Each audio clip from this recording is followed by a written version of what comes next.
In 1980, we recorded a song that didn't sound like us, not at all.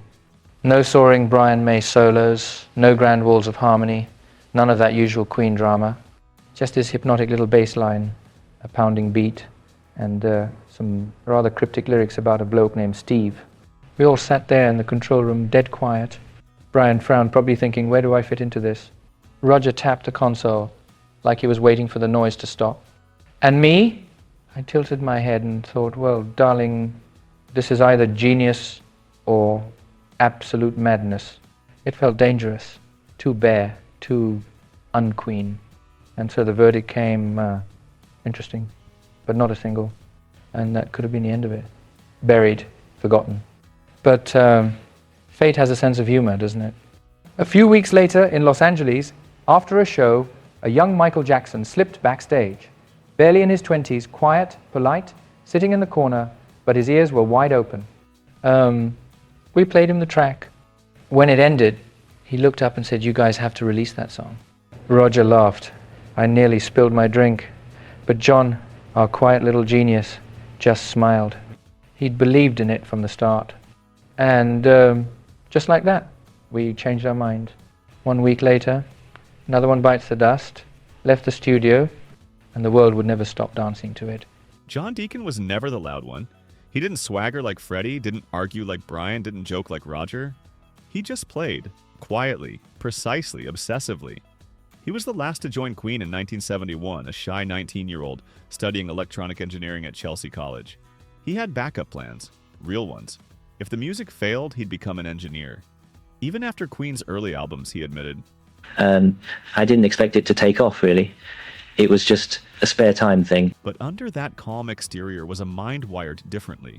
John didn't think in riffs or lyrics, he thought in frequencies, in harmonics, in pulse. He'd sit in studio corners studying amplifiers, testing tape saturation, chasing tone with mathematical precision. Freddie noticed. He told him, you've got more melody in your little finger than most singers do in their throats. And slowly, John began to write. He started with soft love songs. You're My Best Friend, Spread Your Wings, Friends Will Be Friends. Gentle, heartfelt, honest. The emotional balance to Freddie's theatrical fire. But by the late 70s, Queen had grown restless. Disco was dominating clubs, funk was reshaping rhythm, and rock purists were sneering. It wasn't cool to groove, and that's when John Deacon, the quietest man in the band, did something unthinkable. He decided to write a funk song for Queen. It didn't sound like rebellion, but inside Queen's world, it was exactly that. It started quietly, in a smoky London club in 1979. John Deacon wasn't there to party. He was listening. The band on stage was chic, and their song Good Times pulsed through the room with a rhythm unlike anything he'd felt before. It was hypnotic, simple, yet unstoppable. The bass didn't just keep time, it moved time. John stood near the back, absorbing it like an engineer taking mental note. He'd never been drawn to disco. It was considered shallow, even dangerous for a rock musician's reputation. But this was different. It had structure. It had math. Later, he told friends he couldn't sleep that night. He kept hearing that groove in his head, looping endlessly. So he picked up his Music Man Stingray bass, not his usual Fender, and began to experiment. One riff, then another. Slower, tighter, simpler. Each note was deliberate, calculated, designed to lock into the listener's heartbeat. What emerged didn't sound like Queen at all. No guitar fireworks. No symphonic buildup. Just a rhythm that wouldn't die. At the time, disco was uncool. Even saying the word could get you mocked in a London rock club. But Deacon didn't care. He wasn't trying to chase a trend. He was building something mechanical and human at the same time. Something that felt like danger disguised as dance. The next day, he walked into the studio with a single phrase scribbled on his notepad. 4 words. Another one bites the dust. Nobody in Queen knew it yet, but those 4 words were about to change everything. When John first played the bass line, the band stared in silence. Roger Taylor blinked. That's different.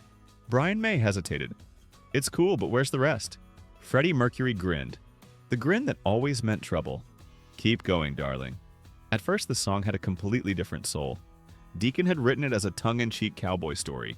Verses about gunfights and dust and bravado. He even called the hero Steve. Each verse ended with a punchline. Another one bites the dust. But when Queen began recording in Musicland studios in Munich, something strange happened. The bass came out heavier, darker, more menacing than he expected. The silly cowboy lyrics no longer fit. The groove felt dangerous. Deacon sat at the piano that night and rewrote the lyrics from scratch.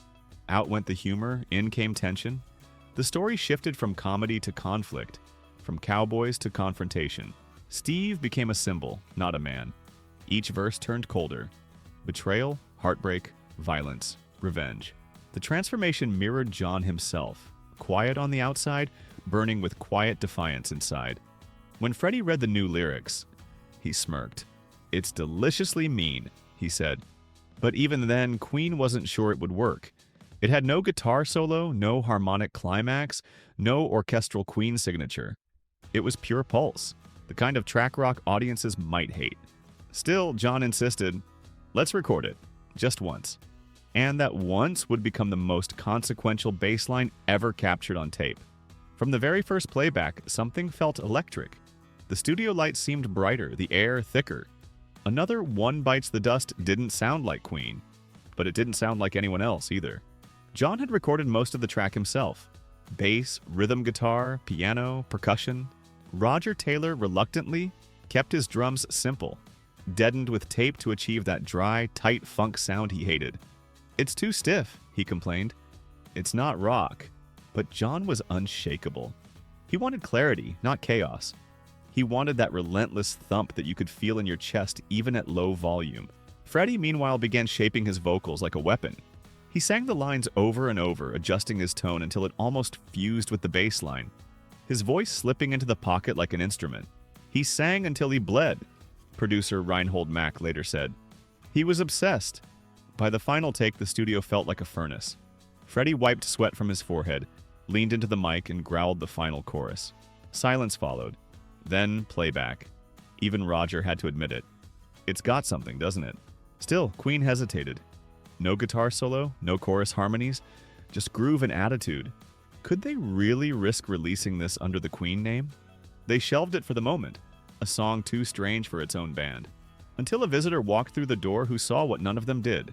After a show in Los Angeles, the crowd still buzzing, Queen retreated backstage. Amid the chaos of journalists and sound techs, a quiet young man waited in the corner, Michael Jackson. He'd been attending their shows for years, long before Thriller. He admired Freddie's stagecraft and John's musicianship, but that night one track caught his attention more than anything else. "Play me that new song again," he said. So they did. The tape rolled, the bass line kicked in, and Michael started nodding to the beat. Eyes closed, lips pursed. When it ended, he opened his eyes and said 7 words that would change Queen's trajectory forever. "You guys have to release that song." Roger laughed. "You're kidding, that'll never chart." Freddie raised an eyebrow. "Darling, it's too strange even for us." But Michael was serious. "No, really, that's a hit. That groove, people will feel it." And John Deacon, sitting quietly as always, felt validation wash over him. The king of pop understood him. Freddie finally nodded. "All right, let's give it a go." They released Another One Bites the Dust in August 1980. No marketing gimmicks, no heavy promotion, just the song. And within weeks, the world stopped doubting. The single exploded like a detonation. Radio stations from New York to Tokyo couldn't stop playing it. Clubs blasted it until sunrise. The track crossed genres effortlessly. Rock fans loved it, disco DJs embraced it, and R&B listeners thought it was theirs. In just weeks, it hit number 1 on the Billboard Hot 100, staying there for 3 weeks and charting for 31. It became Queen's best-selling single of all time, moving more than 7 million copies worldwide. In America, something even stranger happened. Many listeners assumed Freddie Mercury was black. The sound felt too soulful, too rooted in funk, to come from a British rock band. Freddie laughed when he heard. "I'll take that as a compliment," he said. But beyond success, Another One Bites the Dust changed the band's identity. For the first time, Queen was no longer boxed into rock stadiums. They were on soul radio, disco charts, and even workout tapes. John Deacon, the quiet engineer who rarely spoke, had accidentally built a bridge between worlds. And though the band celebrated, none of them realized how close it had come to never being released at all. Had Michael Jackson stayed home that night? Had Deacon second-guessed himself? The song might have stayed buried in Queen's archives forever. Instead, it rewired popular music, proving that rhythm, not genre, decides what people feel. For a song that sounded so perfect, two of its most iconic moments were total accidents. The first happened during mixing. Producer Reinhold Mack was experimenting with a brand new digital effects machine called the Infernal Machine. While trying to mute a track, his finger slipped. The sound warped. A strange robotic flutter, unexpected but magical. Everyone froze. Freddie broke the silence. "Keep it. That's brilliant." The second mistake came at the very end of the track. After the final playback, Deacon approached Mack nervously. "There's a problem," he said. "I forgot to mute a hi-hat in the last second." Mack laughed. "John, nobody will notice." But Deacon did. He always did. Even decades later, if you listen closely to the last second of the record, that faint hi-hat is still there. The tiny flaw in a flawless song. Ironically, that imperfection made the track human. A reminder that even precision has soul. There's another odd fact. The tempo sits exactly at 110 beats per minute. The same rhythm doctors now use to teach CPR compressions. When they say, "keep the beat to staying alive," they could just as easily say, "keep it to another one bites the dust." A groove that saves lives. A mistake that made history. Sometimes perfection isn't the absence of error. It's what you do when error happens. Queen tried to repeat the formula. 2 years later, they released the Hot Space album, a project dripping with disco and funk influences. But lightning doesn't strike twice. Fans didn't get it. Critics mocked it. Even Brian May admitted, "We pushed it too far." But Freddie defended it. "Music should move," he said. "If it doesn't change, it dies." Behind the scenes, though, tension grew. Roger missed the rawness of live drums. Brian longed for the guitar solos that had built their legend. Only John seemed content, quietly tinkering with bass lines, content to let others debate the legacy. Decades later, that decision, to stretch, to risk, to fail, is part of what makes Another One Bites the Dust even greater. It wasn't just a hit, it was a turning point. The moment Queen proved they could be more than their own formula, because of one quiet man who didn't talk much, but listened better than anyone else. By the 1990s, Another One Bites the Dust had become more than a song. It was cultural code. Sports arenas adopted it as victory music. DJs remixed it endlessly. It appeared in films, commercials, and even medical training manuals. But John Deacon didn't bask in the spotlight. He gradually withdrew from touring, then from interviews, then from the music scene entirely. By 1997, he'd retired completely. Brian May once said, "John just disappeared into normal life." That's his form of peace. Still, every time Another One Bites the Dust plays, his fingerprint echoes through history. It's his design, the precision, the simplicity, the refusal to clutter a good idea. Even Michael Jackson reportedly said years later, "That's the groove I wish I'd written." Decades later, streaming revived it for a new generation. TikTok clips, movie syncs, even remixes by DJs who weren't alive when it came out, all rediscovered that same pulse. Because rhythm never gets old. John Deacon never chased fame. He avoided interviews, skipped red carpets, and rarely appeared on stage after Freddie's passing. But if legacy were measured in resonance, his bassline might outlive them all. It's ironic. The quietest man in Queen wrote the loudest hit in their catalog, the one that made strangers dance in clubs, united genres, and proved that even rock can groove. When asked years later if he knew what he'd created, Deacon simply smiled and said, "I just wanted people to move." And they did, for decades. Freddie Mercury once called him the spine of Queen, the invisible current that kept the band grounded while the rest of them chased spectacle. And that's what Another One Bites the Dust really was. Structure beneath chaos, science beneath showmanship, rhythm beneath melody. It didn't just make people dance, it made them believe in sound again. So next time you hear that unmistakable bass line, those 3 notes that shake the floor, remember this. It almost never left the studio. All it took was one quiet genius, one relentless groove, and one young pop star who recognized brilliance when he heard it.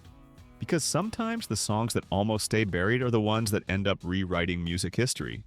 If you love uncovering the hidden stories behind legendary tracks, hit subscribe, drop a comment with your favorite Queen song, and like this video, it helps the rhythm keep going. After all, the show must go on.